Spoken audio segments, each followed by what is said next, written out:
días, Presidenta. Claudia Sheinbaum, muchas gracias. Soy Aisa García de Telesur. Quiero hacerle algunas preguntas sobre el tema de Estados Unidos. Ayer Cuba se quejó de que el gobierno de Estados Unidos emitió un memorándum presidencial donde reafirma el endurecimiento de la política de bloqueo de más de 60 años, incluso más endurecimiento después del 2017, cuando se obstaculizó la llegada de remesas de los migrantes cubanos, etcétera. Hay varios países de la región como Brasil, Bolivia, que se han pronunciado en contra de esta medida. ¿Cuál sería la postura de su gobierno? También en contra. México es el país que desde hace decenas de años votó en contra del bloqueo a Cuba, y esa ha sido una posición que hemos mantenido, fíjense, ahí sí, independientemente de los gobiernos, unos más, otros menos, pero se ha mantenido y esa va a ser siempre nuestra posición. Presidenta, en otro tema, hay gran preocupación, bueno, sobre todo hay medios que están destacando cifras bastante preocupantes sobre la baja incautación de armas en la frontera de México con Estados Unidos. Estaba leyendo un informe de un medio que es bastante prestigioso, que es The Conservation, y otros medios de Texas, donde hablan de datos, de informes fronterizos, de datos federales que revelan, la verdad, una marcada disminución en la incautación de armas de fuego y municiones también en la frontera. No la quiero abrumar con cifras, pero los agentes fronterizos han incautado 435 armas y rifles con destino a México desde el 1 de octubre de 2024 a la fecha. Muy poco si se compara con los 1.110 incautados entre el 1 de octubre de 2023 y el 30 de septiembre del 2024. Y bueno, los agentes fronterizos en esos informes han dicho que se ha incautado un total de 82.452 balas, comparado con las 390.998 incautadas en el año 2024. La pregunta es, ¿cómo se va a proteger México? México ha estado haciendo demandas, incluso en la Suprema Corte, contra las empresas que venden armas. ¿Le vamos a seguir comprando armas a estas empresas o vamos a poner aranceles a estas armas que llegan a México? Es que es la entrada ilegal. O sea, de manera legal, los únicos que compran armas realmente pues es la Defensa Nacional o la Marina. ¿Y se la compran? Pero la entrada, en algunos casos sí, en otros casos no.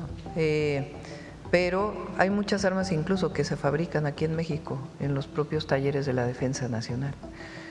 El tema es que son entrada ilegal de armas. Hubo hace algunos meses una incautación importante que hizo Estados Unidos, pero después de eso en efecto ha disminuido. Y nosotros lo exigimos siempre. Es de los dos lados, no puede ser solamente de un lado. Pero Estados Unidos no está haciendo la mucho. cantidad de armas que utilizan los grupos delictivos, la delincuencia organizada en México, pues viene de Estados Unidos. En una de las llamadas que tuve con el presidente Trump, le decía, ¿cómo puede explicar usted que un lanzagranadas que tiene un grupo de la delincuencia organizada pase de manera ilegal de su país a mi país? ¿Dónde están las revisiones que tienen que hacer ustedes en la frontera?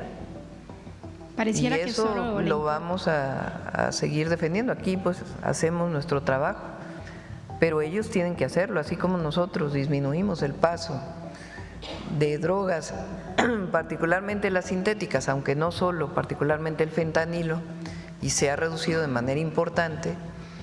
De igual manera nosotros lo que pedimos es que haya una reducción de las armas de Estados Unidos a México. Está el caso, ya lo tocamos alguna vez aquí, después ya no, de Rápido y Furioso, el increíble caso en el periodo de Obama con Calderón, que permitieron la entrada de armas supuestamente porque iban a ver, le iban a poner un chip para saber a dónde llegaban. Pues nomás entraron, le quitaron el chip y armaron a los grupos delictivos. y no hubo nadie sancionado, nadie en aquella época por parte de Estados Unidos. Y eso que hubo personas que perdieron la vida, estadounidenses, vinculados con la operación Rápido y Furioso. Entonces, además de que eso nunca acabó por aclararse y no hubo sanciones, pues en este caso, en todos los acuerdos que tenemos, siempre se pone que debe haber reciprocidad. ¿Tenemos alguna estrategia como país más allá de las denuncias en la Suprema Corte y de esta constancia de plantear Todavía queda un juicio en la Corte de Estados Unidos que tiene que ver, hubo uno que no procedió, que fue la venta de las armadoras, que era contra las armadoras, y otra es contra quienes venden las armas. Esa todavía continúa. ¿Podemos poner aranceles? ¿México puede poner aranceles? Pues es que no es un tema, pienso yo, de aranceles, ¿no? En el caso de las que no son de las que no son ilegales, digo, de las que se compran. No creo que esa sea una política que disminuya la entrada de armas, pero sí, decirlo en la mañanera nos ayuda mucho. Presidenta, hay un tema sobre las aduanas que usted ha tratado mucho aquí. Hace unos días entrevisté a uno de los candidatos a presidir CAREN, que es la Confederación de Agentes Aduanales. Ahora van a tener elecciones pronto.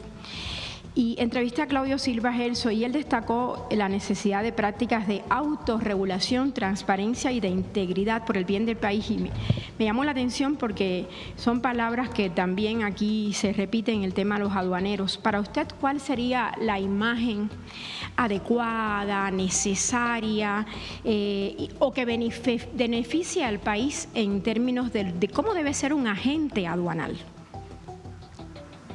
Así tienen que tener una palabra grande que diga honestidad. Y punto. Y eficiencia. Señora Presidenta, otra pregunta. Durante la pandemia de la COVID-19, este es un tema bastante polémico, pero también un tema tabú, porque se trata de la muerte de las personas. Durante la pandemia usted fue reconocida por haber evitado una crisis funeraria en la Ciudad de México. Eso todos lo recordamos muy bien. Y más adelante usted fue reconocida por impulsar un reglamento moderno que actualizó la normativa local en materia de servicios funerarios. Eso quedó en la Ciudad de México. Ahora, como presidenta en el gobierno federal, ¿tiene previsto usted implementar algún programa o iniciativa para modernizar y fortalecer, estoy leyendo porque es una pregunta larga, los servicios funerarios que ofrecen instituciones como el IMSS o el ISSSTE, así como extender este beneficio a los que se benefician de los programas del bienestar? Lo que pasa es que siguen habiendo muchísimos agentes afuera de los hospitales que nada más están así como buitres esperando a que se conozca de algún fallecido para ofrecerle servicios funerarios súper caros. Y bueno, quería saber si eso que usted creó en el gobierno de la Ciudad de México, siendo usted jefa de gobierno, se pudiera extender a través del bienestar o de no sé qué instancias, para que el que no tenga IMSS o ISSSTE, o incluso los que lo tengan, puedan acceder a un servicio como el que tienen los trabajadores de la Ciudad de México, que creo que pagan 13 pesos o no pagan, el gobierno les da ese servicio y cuesta 13 pesos, algo así. La normatividad en ese sentido y quien brinda esos servicios en general son los municipios también o los estados. Quien administra, digamos, los cementerios o los crematorios que son del gobierno, de los gobiernos públicos, son los municipios. Entonces habría, si hacemos alguna cuestión, tendría que haber una coordinación general entre municipios, estados y la federación, porque más que una norma o un apoyo, pues lo que hay es que fortalecer esos servicios a partir de quien tiene esa atribución, que son los municipios también. Entonces lo estudiamos para ver cómo apoyar a la gente siempre. Y sobre este tema, bueno, parecido. Presidenta, su gobierno ha logrado acuerdos con los dueños de gasolineras que están dando resultados, todos nos beneficiamos de eso, y también con productores de tortilla, de maíz y todo eso. Pero ha habido algo con el tema de las primas de los seguros médicos, han aumentado hasta un 26%. ¿Hay alguna forma o tienen ustedes contemplado, ya sé que no se regulan precios, que usted me lo ha aclarado, pero hay alguna forma de contener esta alza o de pedirle amablemente que lleguen a algún acuerdo las aseguradoras? Porque imagínense que ya ni siquiera aumentan el nivel de la inflación, ¿no? Ahora lo mejor que podemos hacer es tener los mejores servicios de salud públicos. Esa es nuestra convicción, nuestra orientación. Quien pueda pagar un seguro privado, pues que pague el seguro privado, pero en la medida que las instituciones públicas cada vez den un mejor servicio, pues en esa medida también la gente va a querer ir menos a un seguro privado, ¿verdad? Y ahí también pues se van a contener los precios. Y va mejorando poco a poco. Del 2018 a la fecha mejora. Y tenemos un plan que estamos siguiendo para seguir mejorando la atención pública de la salud. Finalmente, Presidenta, hablando de la atención pública, ayer se habló algo de la subrogación de servicios de hemodiálisis. Aprovechando que está aquí el director del INSS, Zoé Robledo, hay muchos comentarios. Yo no soy experta en este tema de la subrogación, la verdad, pero me gustaría saber, porque dicen que les va a costar más al gobierno dejar de subrogar a particulares. No, eso lo dicen los particulares. ¿Quieres comentar? Gracias. Sí, ayer, no los particulares, los que tenían ese negocio. Exacto. Sí, ayer se comentaba del tema del servicio de laboratorio. Ahora, sobre el tema de hemodiálisis, hay dos grandes movimientos y tendencias que estamos trabajando en el sector salud. Por un lado, que los pacientes que tienen insuficiencia renal y que necesitan esta terapia, también se promueva mucho el uso de la diálisis peritoneal ambulatoria, es decir, las personas que en su casa hacen este proceso durante la noche y no tienen que ir necesariamente a una sala de hemodiálisis. La Organización Mundial de la Salud recomienda que sea el 50%, nosotros estamos entre 55% y 45% en diálisis. Esa es una primera parte. No les gusta desde luego a los prestadores de servicios privados de hemodiálisis porque es una acción mucho más de salud pública que tiene que ver con la educación de las personas que están en este tipo de terapia. Esa es la primera parte. La segunda efectivamente es recuperar, como lo veíamos aquí para el Plan del Oriente del Estado de México, la prestación directa de los pacientes hemodializados en las instalaciones propias. En el IMSS, uno de los servicios que más se subrogó es justamente el hemodiálisis. ¿Qué es lo que hemos estado haciendo? En vez de hacer contratos, irnos a la prestación directa en nuestras propias instalaciones. Hay además ya estudios que demuestran que al paciente le va mejor cuando hay continuidad en el lugar en donde acude y no tiene que atenerse a los cambios de un proveedor y otro. Cada vez que hay cambio de proveedor, por cierto, hay manifestaciones y una serie de elementos. Entonces, no es un asunto de costo-beneficio tampoco, que también se decía, entre otras cosas porque se han modificado las normas. Cuando Alejandro Sbarch era director de COFEPRIS, se modificó la norma que establecía, fíjense nada más, que toda sala de hemodiálisis tenía que tener todo el tiempo un nefrólogo. Eso lo que lograba era que cuando hacían las instituciones los análisis de qué le costaba más caro o cuál era el mayor beneficio, irse a la privatización. ¿Quién había hecho esas normas? Los propios prestadores de servicios privados. Y efectivamente, como lo ha señalado la presidenta, quienes están en servicios privados, con seguros privados, adelante. Pero nosotros tenemos que garantizar que la prestación sea en las instalaciones con nuestro personal, porque, insisto, hay evidencia que a los pacientes además les va mejor. Muchas gracias, director Zoé Robledo. Una última pregunta, Presidenta. Perdón, compañeros. El Senado de Estados Unidos aprobó gravar las remesas ayer y el Banco de México dio a conocer una caída en el 4% de las remesas. Por fin el viernes se va a presentar una estrategia. Sí, vamos a presentarle, creo que no este viernes, porque todavía estamos revisando algunos temas.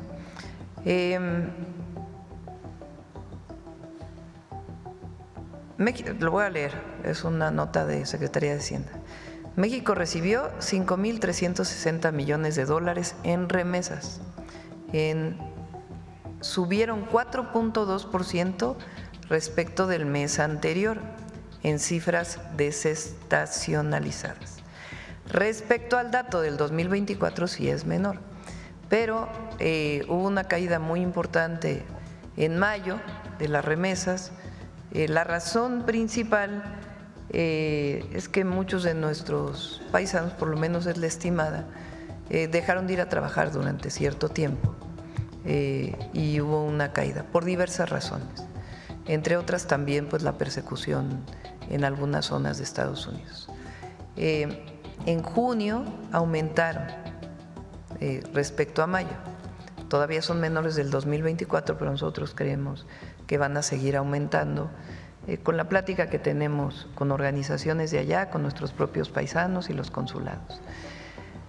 ¿Qué se aprobó en el Senado? Recuerden que primero habían planteado un porcentaje del 5% de impuestos a las remesas que enviaban las personas no nacionales, o sea, que no tenían la doble nacionalidad. Si tenías nacionalidad estadounidense y enviabas remesas, no se te cobraba. Y cualquiera que fuera tu situación migratoria, si no eras ciudadano estadounidense, pagabas el impuesto frente al envío de remesas. Nosotros nos movilizamos, sí, nos movilizamos pacíficamente. ¿Cómo? Llamamos a nuestros paisanos allá, sobre todo los nacionales, los que tienen la doble nacionalidad, los que tienen ciudadanía estadounidense, que enviaran cartas a sus senadores para informarles pues de la dificultad que eso va a tener para la economía de Estados Unidos y para la economía de México. Se enviaron decenas de miles de cartas. El Senado de la República envió un grupo muy importante de todos los partidos políticos a hablar con congresistas, con senadores. Nuestro embajador allá y también la Secretaría de Relaciones Exteriores tuvieron varias conversaciones. Conversamos en su momento con el secretario de Comercio, el secretario del Tesoro de los Estados Unidos, haciéndole saber pues el impacto que iba a tener para México y para los Estados Unidos. En el Congreso primero se redujo a 3.5%, que era una reducción, pero evidentemente seguía con un impacto muy grande. Ahora en el Senado de la República, ¿qué se aprobó? Para todas las remesas, independientemente de si son ciudadanos o no, se cobra el 1% solamente a los envíos en efectivo. Si es un envío electrónico, si allá tienen una cuenta y depositan en una cuenta acá, no hay impuesto. Si tienen una tarjeta de débito y a través de la tarjeta de débito envían la remesa, no hay impuesto. Como la del bienestar de México. Solamente, no, tiene que tenerla ya el ciudadano o el migrante o el mexicano, mexicana que estén allá. Por cierto, esta es una medida no solo a México, es a la India, que son los primarios receptores de remesas de todo el mundo, de Estados Unidos, y a todos los países de América Latina. No solo es para México, pero hay que decir que México fue el único país que nos movimos para pedir que esto no fuera así. Entonces, todos los envíos electrónicos, cero impuesto. Solamente aquellos que llegan a un lugar donde se aceptan, hay digamos tiendas, lugares en Estados Unidos, principalmente donde viven las mexicanas y mexicanos o hispanos, en donde uno llega con el dinero en efectivo y dice quiero que deposite esto en tal lugar o quiero que lo mande a tal lugar. Y entonces hay un envío a través de un envío bancario. Entonces, a esos que son en efectivo, a esos se les cobra el 1%. Entonces, ya es una reducción importante y a los electrónicos no. ¿Qué estamos planteando nosotros? Más que reembolsar al que envía en efectivo, facilitarle a todos los que envían en efectivo que obtengan su tarjeta de Finabien. Entonces eso es lo que ya vamos a anunciar con Rocío Mejía, porque es mucho más fácil que el reembolso directo en efectivo, que se vuelve mucho más complejo ese reembolso. Entonces, más bien es masificar la tarjeta del Finabien, que es muy fácil acceder a ella, para que pues todos aquellos que envíen en efectivo pues puedan ponerlo en su tarjeta de Finabien, con las reglas de Estados Unidos, obviamente, que se puede obtener en cualquiera de los consulados, y a través de la tarjeta de Finabien hacer el reenvío. Incluso estamos trabajando para que la comisión que normalmente cobra el remesador pues sea mucho más baja, todavía más baja de la que ahora ya tiene Finabien. Entonces, como estamos trabajando en eso, ya no nos dio tiempo de presentarlo este viernes. ¿Qué porcentaje de migrantes estarían afectados por este envío? También estamos revisándolo con el Banco de México y con las propias remesadoras. De acuerdo con el Banco de México, solo el 1% recibe el envío en efectivo. Sin embargo, las remesadoras hablan de un máximo del 22%. Entonces, estamos revisando exactamente qué porcentaje es y cómo es que se cobraría este impuesto y a quiénes y en dónde, para que podamos dar pues todo el apoyo. Pero el apoyo principalmente sería para aquellos que se les dificulta sacar una cuenta de banco o una tarjeta de débito, que obtengan su tarjeta de Finabien con todas las reglas que establece Estados Unidos, y eso pues daría mucha facilidad para poder enviar sus remesas con una cuota todavía menor de comisión, y entonces pues que se reciba completo. Pero digamos, nosotros hubiéramos querido que fuera cero, pero de todas maneras es un logro muy importante. Y yo digo, ¿de quién? Pues de nuestros paisanos allá, que tomaron la iniciativa de enviar las cartas a sus senadores y que fueron escuchados. Muchas gracias, doctora.